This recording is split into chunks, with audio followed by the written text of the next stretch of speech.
Je suis Julien Guillon, j'ai 46 ans et je suis consultant dans le digital et la data. Je suis dans le conseil depuis plus d'une vingtaine d'années et j'ai toujours souhaité travailler l'aspect humain de la direction de projet que j'ai pu faire sur la transformation. Et cet aspect humain, c'est via le coaching qui est une matière qui m'a toujours attiré, que j'ai voulu la travailler et avoir la formation est rigoureuse de par Dauphine et extrêmement inspirante de Crisip pour avoir ces deux aspects, le côté conseil et le côté coaching pour la transformation et l'accompagnement des personnes.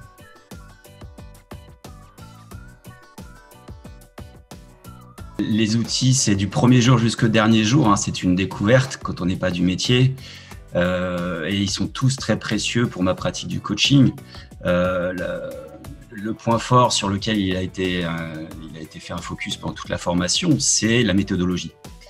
Et on voit beaucoup de coachs et beaucoup de gens qui sont dans l'accompagnement qui n'ont pas de méthodologie. Et ce qu'apporte cette formation, c'est une méthodologie rigoureuse qui permet de garantir, on va dire, la qualité de l'intervention.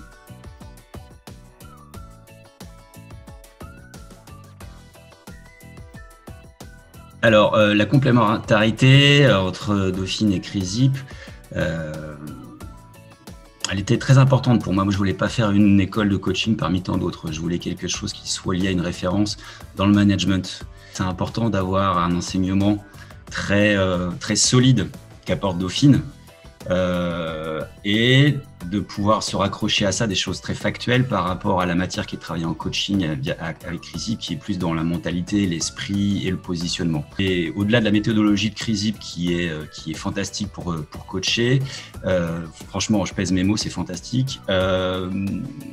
Dauphine, ça apporte aussi des éléments très importants en termes de conceptualisation du management. Et quand on veut être coach en management, ce qu'apporte Dauphine est primordial, parce que moi j'ai été manager pendant des années, mais je suis un manager de terrain, j'ai jamais eu la formation que Dauphine vient apporter sur les théories de l'organisation, les théories du management qui sont extrêmement précieuses pour avoir cette prise de recul sur le management aujourd'hui.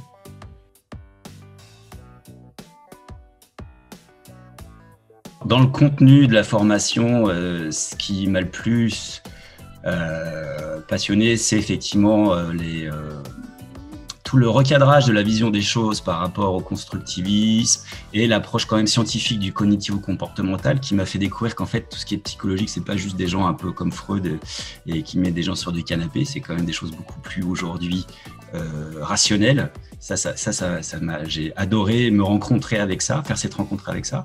Et sur la forme, ce qui m'a énormément plu, c'est qu'on a passé une majorité du temps à faire des mises en pratique, des cas, des mises en situation, des jeux de rôle. Et il n'y a que ça qui permet de devenir un coach, en fait.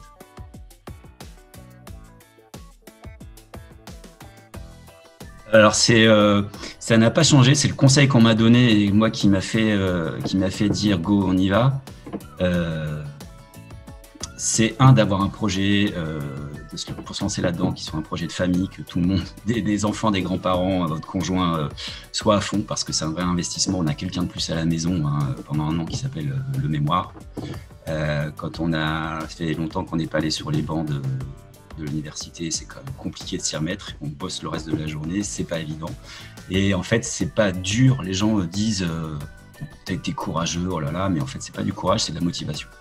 Donc, il faut être motivé, il faut que toute la famille soit motivée.